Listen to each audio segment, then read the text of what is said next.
Disability Rights Initiative Program, DRIP.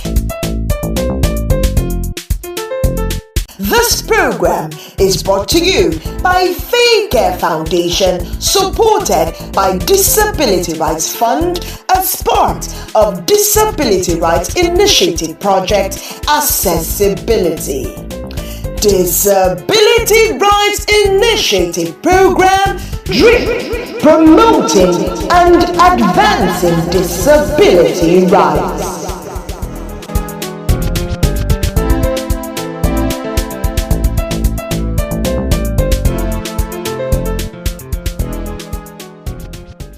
Hello, good morning and welcome to this beautiful program, Don't Train. My name is Gugu Eyala, and watching us here live on RSTV, of course on Good TV. And today I have some very great people here, some beautiful people here, and we're going to talk about disability rights. We're going to talk about accessibility. What is it? What is accessibility? You know, what do they mean by accessibility?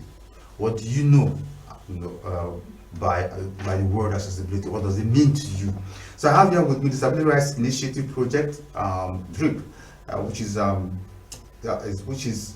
program brought to you by FAECARE Foundation and supported by Disability Rights Fund as part of the Disability Rights Initiative Project with the aim of promoting and advancing disability rights. So, as I said before, today we are focusing on accessibility.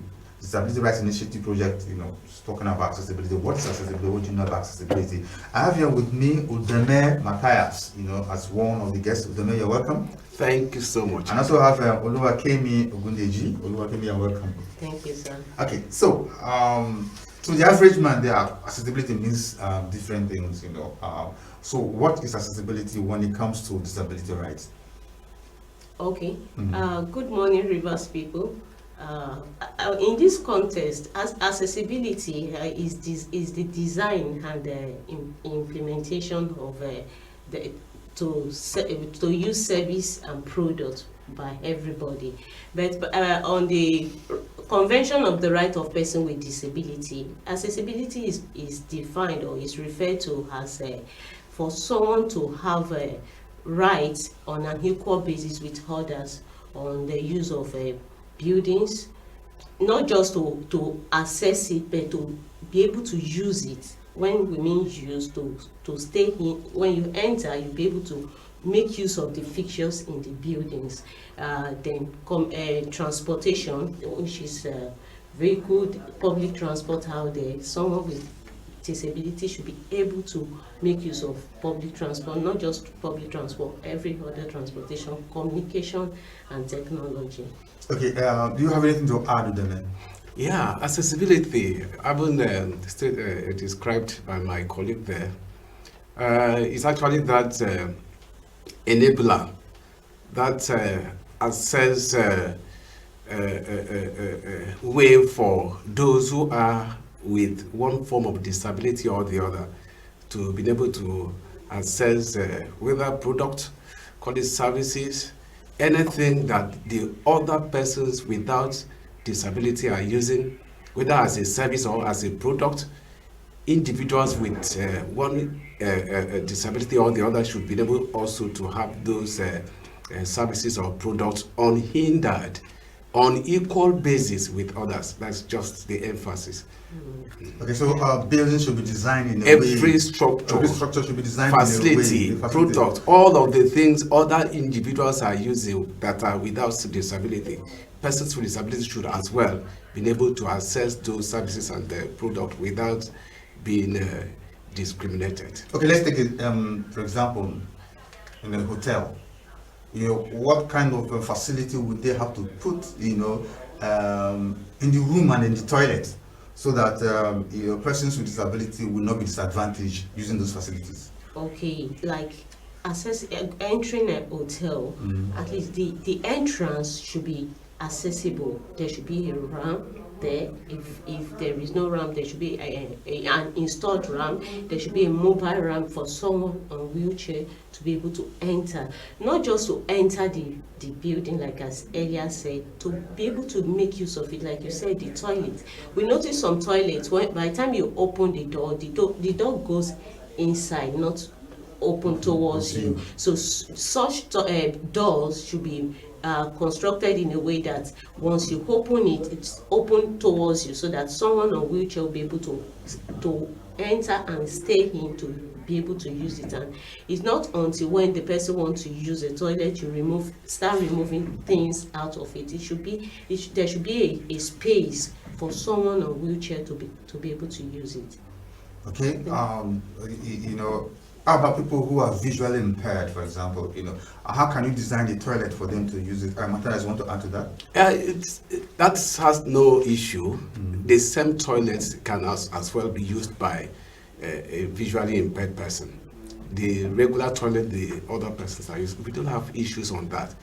Those with visual impairment, they can access those toilets. Just giving them information on where the seat is, where the water is, and all of those stuff. That's just what a visually impaired person needs in terms of accessing facilities like that. Just orientation with such information before the person will get into the space or environment.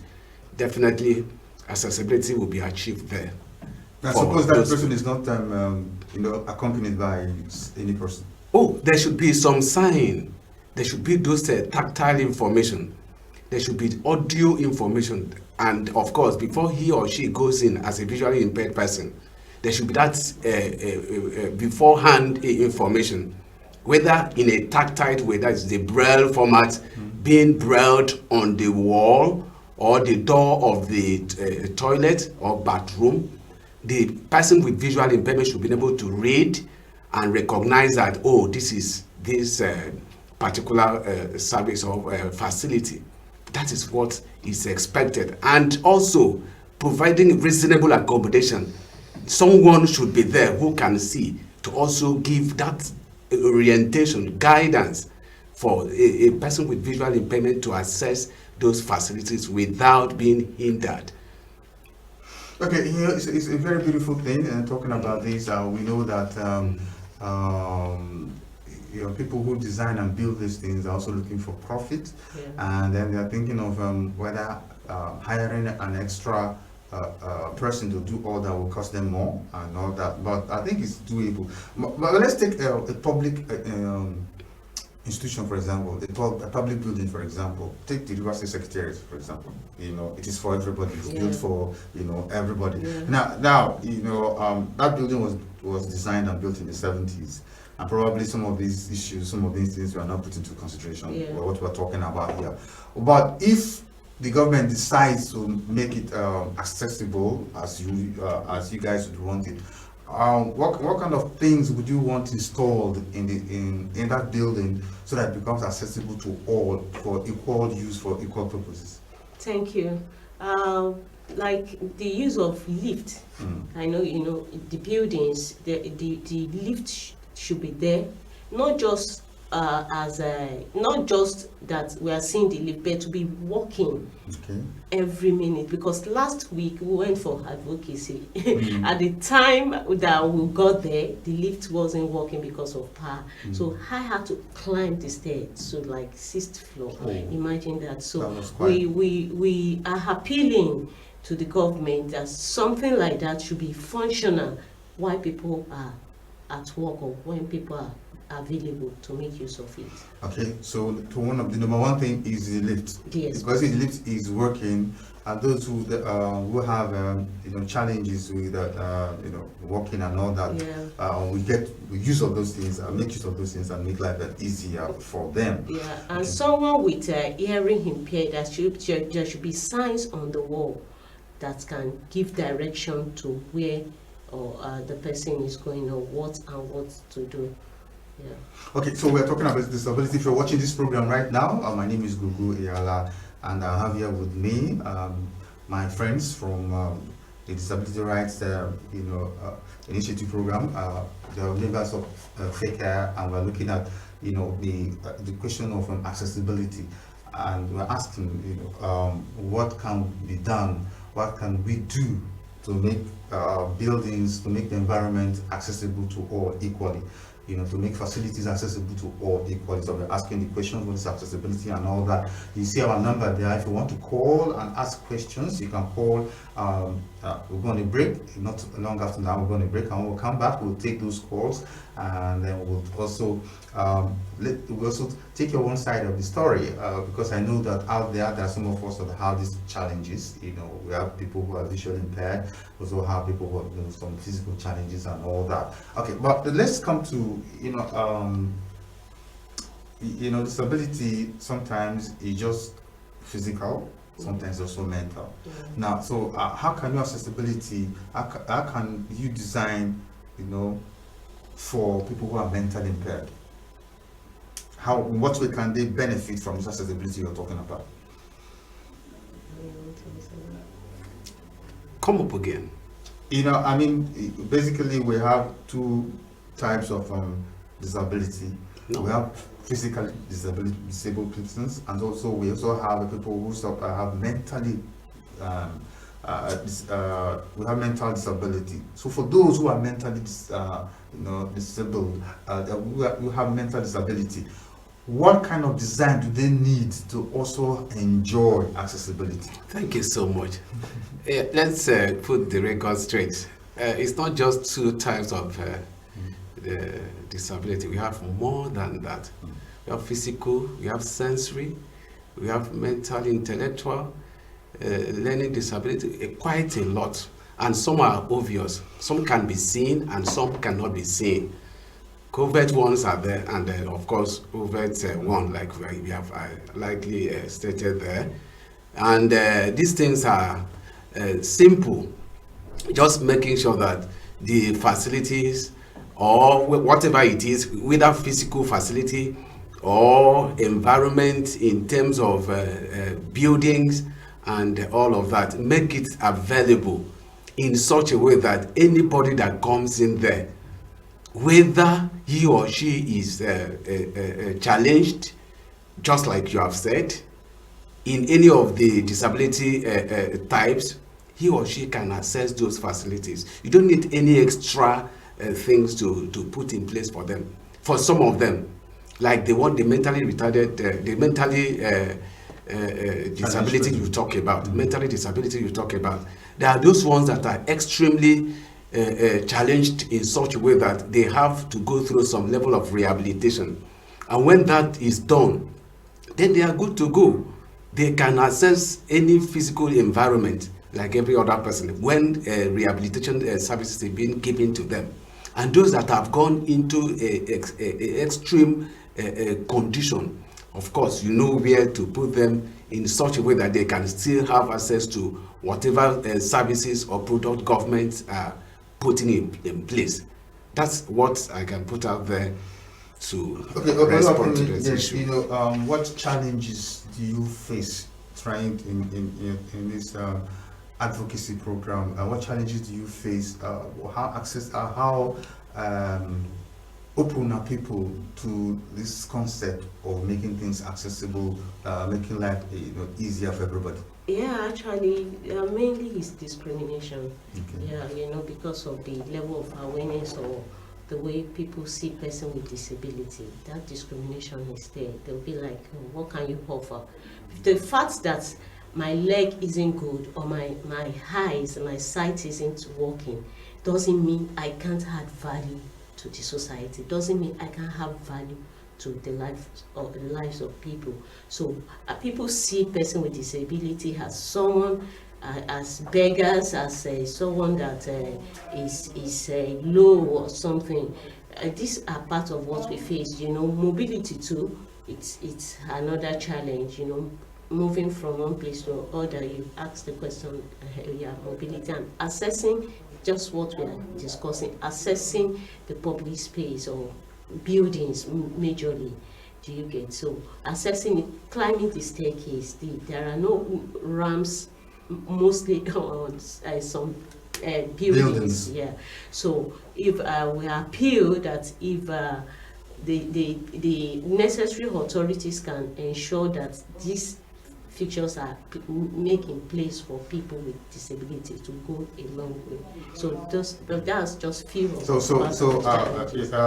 Matthias, who are you people talking to? Who have you been able to meet in trying to sell this idea to authorities so that things change? Thank you so much. You know, the issue is fundamental. There's a challenge at that level. That's the Disability Act that has been signed into law, I think years ago by the President, 2018. Okay. If the law is being demonstrated here in Rivers State, and of course in all the states of the Federation, I think the issue of discrimination or challenge that you are talking about, or challenges, of course, will not be there. Because all of what we are talking here is being enshrined in that act. And if governments deliberately and intentionally carry them out, that's implementation, definitely there will be no challenges anymore. The issue of accessibility will not be there. The issue of discrimination and all of those stuff that we would like to see it as a challenge or problem against us will not be there. So what I will suggest, or what I will present to the government, and of course the stakeholders that are in the human building project, to see that the law, the act, is being demonstrated here in Rivers State and make it functional.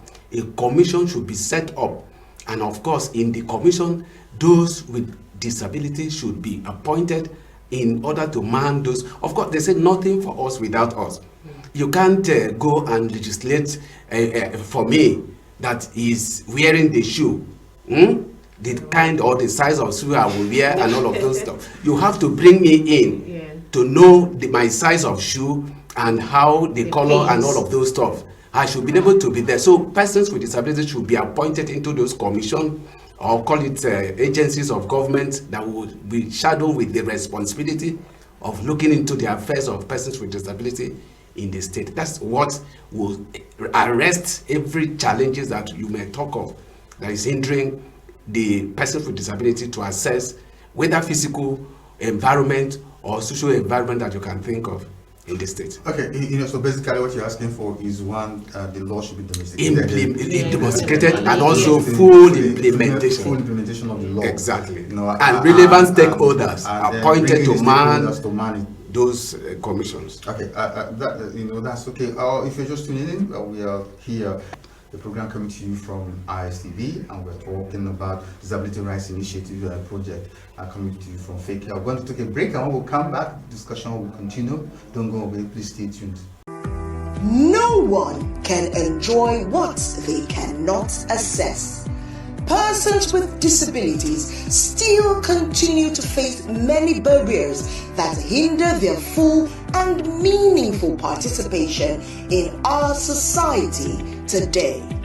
At FAECARE Foundation, we envision a state where accessibility becomes an integral part of our societal infrastructure and consciousness. Accessibility is for all. Make Rivers State accessible for persons with disability. It is possible. This message is brought to you by FAECARE Foundation, supported by Disability Rights Fund as part of Disability Rights Initiative Project Accessibility. All right, welcome back.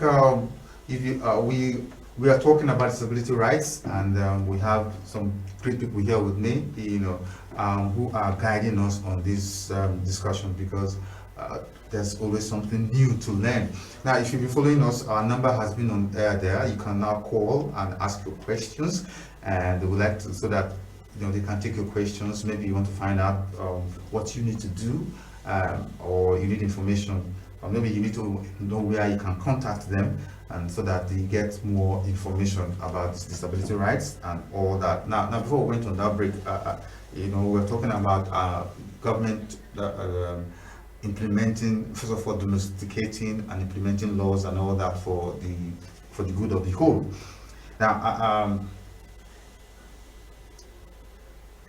let's take, for example, accessibility as a guiding principle, for disability inclusion.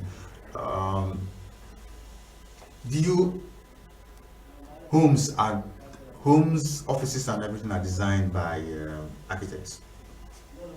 You understand? Yes. And then we know that there are some architects that also have disability challenges.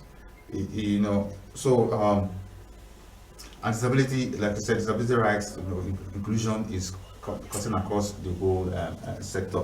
So first of all, they say charity begins at home. So how are you in contact with your own experts in the medical profession, in the built environment, the architects, the people who build homes and all that? Because I know there are architects that may have challenges with their legs, but they are still, because they do the job with their hands and all that. So my question now is, it may be outside your purview right now, but my question is, how much are you in touch, with professionals, who have similar challenges but are professionals in different fields, so that this thing we talk about can be easier to achieve? Thank you so much. Let me come in there. We had a workshop, I think 3 days workshop some times ago, I think some months ago this year, and it was a forum where professionals, like you talk about here, comes into a particular space, and we were able to expose some of these things and get them into the informations and what is expected of them as professionals when carrying out the assignment for, of course, for any of their customers or their clients.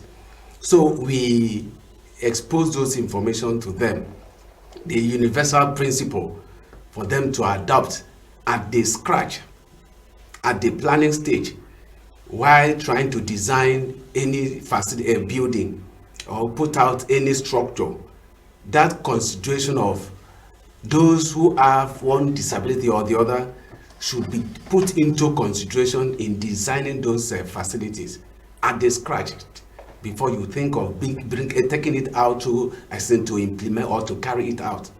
So we go through those things. So those professionals, it's not only those that are challenged or those that are with one disability or the other that are professionals. No, others who have no physical disability or sensory or whatever disability you can think of, they are part of the struggle that we are trying to bring them to get this information while rendering their service to their client.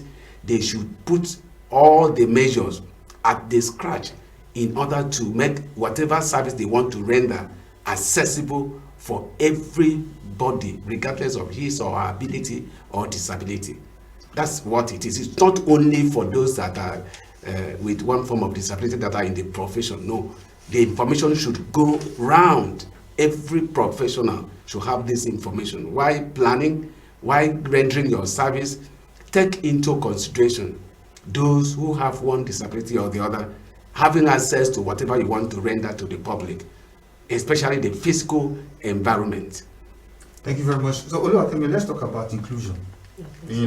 Because the last time I was talking to FAECARE, I think we talked about inclusion, but we didn't have much time to to expound on that. So let's go back, as a reminder, what do you mean by disability inclusion? As a cross-cutting issue that have, with some of cutting across different areas. What do you really mean by that?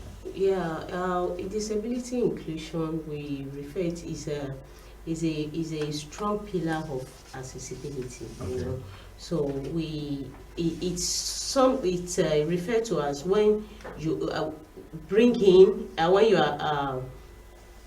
you are doing thinking of products and services, and you are remembering to bring in someone that someone can use that facility, that product and services. You are, to your subconscious mind, as you are establishing that product and services, you are remembering to bring in someone that is visually impaired, hearing impaired, and have physical disability to be able to use that product and services. That's the inclusion.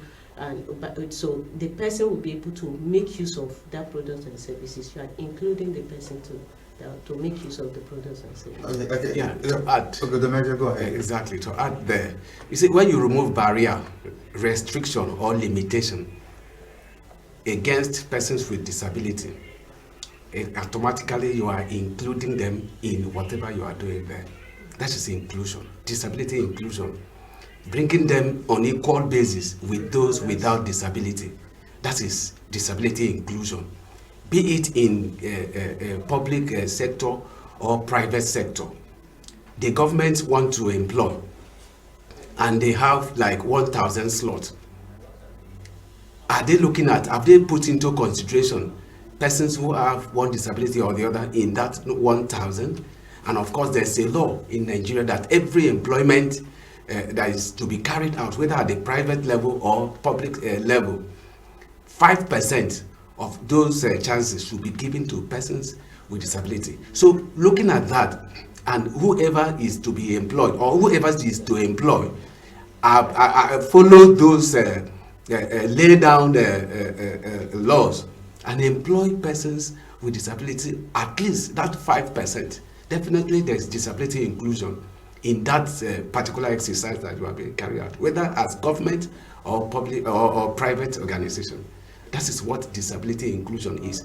Also, in the area of education, persons with disability is given admission to study, whether at the primary level, secondary or tertiary level of education, with those without disability in the same environment without discrimination. That is disability inclusion. You don't say because this one cannot see, no, go to blind school, go to blind whatever. No. Oh, this one is on wheelchair. No, this is not where you belong. Go to the streets. That's where your type, your kind of person are. And you send them back. You deny them that accessibility, that service. That is exclusion there. There is no inclusion. So when you allow them and admit them in your space, in your school, in your classroom, together with others without any form of disability, you are practicing what we called disability inclusion. Okay. So, sorry, let me just add to it. In area of health, yeah, person with disability should have access to good healthcare center as a service like on equal right basis with others. You see a lady with a PW, the lady that is pregnant, and you're like, oh, what's she doing here? You know, for her to have access to the labor room and all that, even entering the building, she should be able, and as a male too, you should be able to have access to it. So in area of health service, person with disability should have equal rights.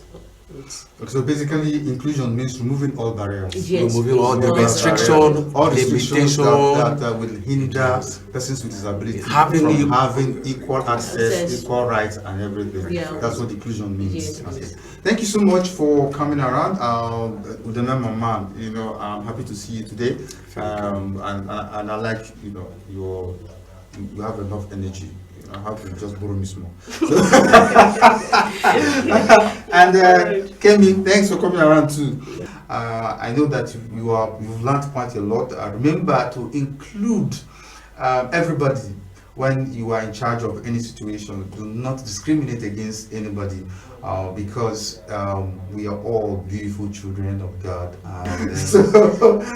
So open your heart, love, and remember that there are people with peculiar needs when you are doing whatever you're doing. Yeah. And consider those needs and include everybody. Thank you once again for coming around. You're welcome, and that's sir. how the program goes this morning. Stay tuned for more beautiful programs coming to you from RSTV.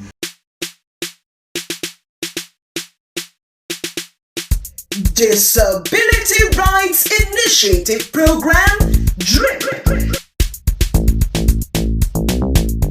This program is brought to you by FAECARE Foundation, supported by Disability Rights Fund as part of Disability Rights Initiative Project Accessibility. Disability Rights Initiative Program, DRIP, promoting and advancing disability rights.